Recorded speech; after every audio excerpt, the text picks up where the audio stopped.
What's up, everybody? All right. Happy New Year. 2023, here we go. This is Michael, back from kind of a hiatus of sorts. I hope everybody's doing well. I had to get some new equipment, as I've been talking about. I had to get like a new microphone, a new laptop, all kinds of new equipment, but I got it all figured out and programmed, so I'm back for sure. And like I said, this is Michael, by the way, in the wee hours of the night, in the graveyard shift, all that good stuff with your daily trivia question. Wrapping up 2022, getting ready for a brand new year, and off we go. The answer to the previous trivia question was, of course, if you weren't able to figure it out, it was a long way back. I think it was like maybe 2 weeks ago. It was Trout by Jury. And Marcus Jacobson, a guy named Marcus Jacobson, takes the credit for that. Marcus Jacobson was a Swedish explorer who had found his way to Delaware in various explorations of his time in the very late 1600s. This was not uncommon for kind of a diverse group of people to be around the colonial area, okay? This was pre-colonial times type of establishment, okay? Jacobson, like many others in that area and during that time, managed to convince some townsfolk to rebel against English authority, which pretty much everybody was doing at the time. So the Swedes could rule the province, ideally, in his perspective. He was apparently very imposing and claimed to be the son of a Swedish general, which was up for debate as far as my history serves me correctly, and proceeded to incite the settlers of Delaware area and kind of whip them into fury of sorts. His ultimate intention was to reestablish Swedish power to the province. That was his ideal goal in mind, right? Now, having none of this disrespect of mutiny of sorts, a governor named Lovelace, ironically enough, of the New York colony, issued an order for the arrest of Mr. Marcus Jacobson and his fellow conspirators. But he was kind of like the leader of sorts, so the main focus was on him. So along with the arrest order were instructions as to the manner in which a trial would be conducted.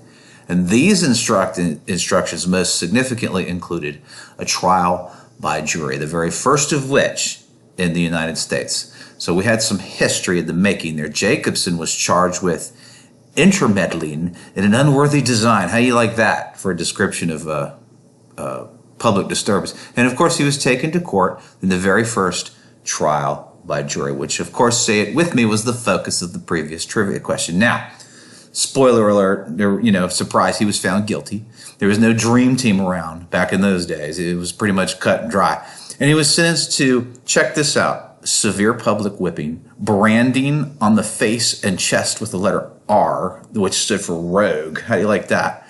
And finally, he was to be sold to a plantation to become a slave. So he had some pretty serious ramifications for his actions, without question. The case was held at Newcastle and heard by the commission appointed by the governor. Most importantly to the trivia question and to history, the jury. He was later in 1670 put aboard the ship called Fort Albany and transported and sold even further down the line into slavery, after which time nothing further is known of his existence. I couldn't find any history after that, other than the fact that he was the first person to be tried by a jury in the United States. Poor old Marcus Jacobson. He kind of disappeared off the map after that, but not without first going down in history as the first person to go on trial with the jury to decide his fate. Now today, as we all know, we've all grown up with the jury trial is a fundamental right, is the right provided by the Constitution of the United States. The Sixth and Seventh Amendments, easy for me to say. Specifically, the Sixth Amendment states that in all criminal prosecutions, the accused criminal has the right to a trial by an impartial jury of the state and district in which the individual allegedly committed a crime. Studies, there's been all kinds of studies, even TV shows, talking heads, political channels, everything study juries, how they think, how they act. 12 Angry Men is a perfect example. It was an old black and white movie back in the 60s, I think. There's an hour-long kind of a drama series. I forget even the name of it. It's a guy from, he used to be from one of the CSI shows. He had a spinoff where he does nothing but, for the entire show, study how juries think. and so forth, right? But studies suggest that juries reach the correct verdict between 75 and 90% of the time. And of course, you have to give like CNN something to talk about. That's always up for debate, right? There's some really incredible examples of trial by juries in this country that have gone down in history. O.J. Simpson, of course, takes the limelight, but you name it. I mean, when you have a jury of your peers, as the concept goes, there's absolutely no telling how the verdict can turn out. And a lot of defendants will ask for a jury trial because they really think that their odds are better. Either way you look at it, folks, it makes for good history and, of course, good trivia questions. Whoop, whoop.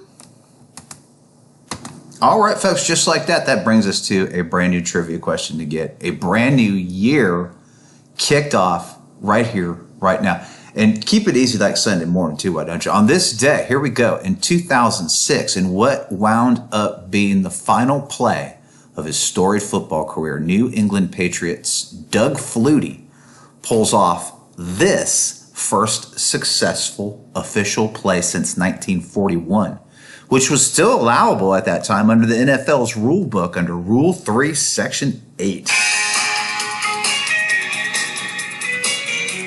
You guys have a good day. Have a good week.